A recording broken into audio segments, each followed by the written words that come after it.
Juste un tout petit rappel en résonance de ce que nous avons évoqué lors des propos liminaires. Vous m'avez apporté une réponse, mais vous voyez que cette évolution et cette vigilance, elle a un impact sur, je reviens à ma TSCA auquel je tiens beaucoup, mais c'est vrai que c'est important. Alors, vous avez dit, Président, c'est pas grand-chose par rapport à l'évolution des dépenses. Il n'empêche que pour pouvoir avoir toute transparence, même si on parle des augmentations, il est aussi important qu'on parle de l'impact de la TSCA pour le département. Ça nous permet de parler en toute transparence et légitimité. Comme ça n'évoque pas de suspicion et c'est important que ces chiffres, on en dispose parce que malheureusement, les conséquences financières, on le voit au niveau du SDIS, de l'augmentation des assurances pour l'assurance du patrimoine, elles sont extrêmement importantes et elles ont en finalité un coût pour le département. Mais ça permet d'avoir de la clarté. Je vous reconnais bien là, Monsieur Avena, parce que si ça fait 2 fois que vous insistez sur la TSCA, c'est que votre intervention n'est pas dénuée d'arrière-pensée. Et donc, je vous rappelle qu'il y a une part infime de la TSCA qui est en compensation du SDIS. Et que la TSCA a été conçue dès le départ pour autre chose d'ailleurs que le SDIS, puisque c'était la suppression de la vignette, je crois, à l'époque. C'était ça, c'était la vignette, hein, Madame la directrice. Madame la directrice, je vous parle. C'était la vignette, c'était ça la suppression à l'époque. C'était la suppression de la vignette. Donc moi, j'ai d'ailleurs alerté, parce que je vous vois venir à grandes enjambées, l'idée selon laquelle les départements de France ne reverseraient pas la totalité de la TSCA avec son indexation et la revendication qu'avait la Fédération nationale de se voir verser directement la taxe TSCA, ils y ont renoncé pour une seule raison. C'est qu'aujourd'hui, nous, on met 23 millions d'euros dans l'escarcelle, et même avec les indexations, les augmentations que nous avons connues, ils seraient très largement perdants parce que je leur dirais maintenant, tournez-vous vers la TSCA qui est censée compenser.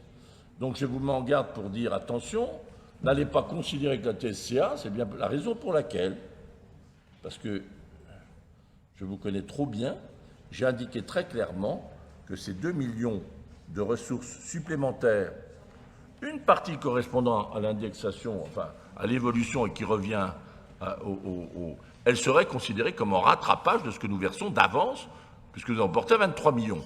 Donc il est hors de question de considérer que nous aurions une cagnotte sur laquelle le service départemental d'incendie et de secours viendrait puiser au motif que nous avons reçu 2 millions de plus sur la TSCA. Donc je suis extrêmement clair, d'ores et déjà, parce que je vous vois venir. Bon, mais je ne vous soupçonne pas. Je vous voyais simplement venir. Donc, sur la transparence, il faut que la transparence soit totale.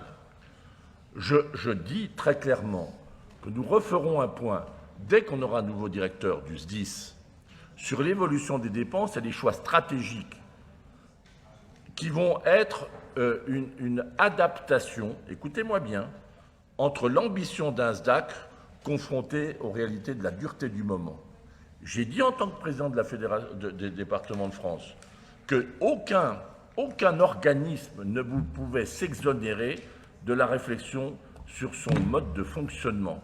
Étant entendu que je l'ai redit à une réunion publique à Saint-Apollinaire, je l'ai redit à Beaune, je l'ai redit à Braza-en-Plaine, notre objectif, c'est de rechercher toutes les économies de fonctionnement pour concentrer notre effort sur 2 sujets, l'équipement matériel, la formation des hommes et le renforcement du volontariat. Ça en fait 3 d'ailleurs.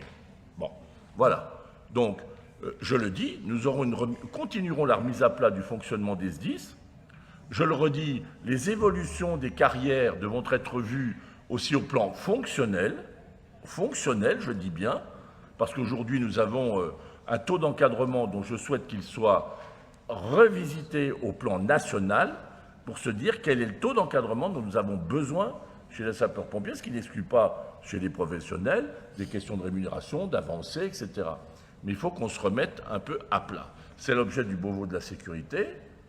C'est ce que j'ai exprimé au ministre qui a d'ailleurs repris les mêmes termes que ceux que je viens d'employer au Beauvau de la sécurité, volet versus, c'était volet le volet sur la finance et la gouvernance. Alors, il y a des pistes maintenant qu'il faut creuser, hein. Bon, il y aura des propositions que je vais vous faire qui ne sont pas la part de la TSCA, parce qu'on voit bien les limites de l'exercice. Dans le même temps, monsieur Avena, pour les assurances, on a reçu 2 millions d'évolutions, mais je vous invite à regarder, nous sommes passés de 400 000 à 1 million de dépenses d'assurance dans le département. De 400 000 à 1 million, 600 000 euros de dépenses supplémentaires. Donc il faut, quand on parle de mise à plat, c'est tout mettre à plat en toute transparence. Tout mettre à plat en toute transparence. Monsieur Avena. Vous me connaissez bien, mais pas tant que ça, parce que, en fait, vous ouvrez une porte que je n'avais pas ouverte.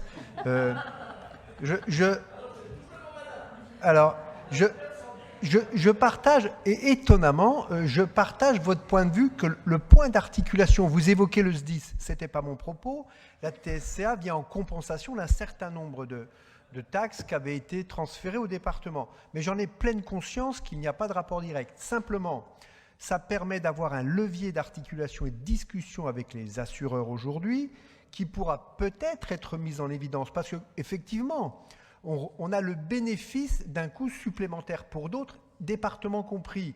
Je n'ai pas été très clair, mais le SDIS, lui, il est concerné par l'augmentation très importante de ce qu'il doit payer en assurance. Et quand je dis très importante, c'est excessivement important. Et de l'autre côté, il faut bien que sa relation avec les assureurs et la TSCA soit clarifiée. C'est énorme. C'est x3, non? x4.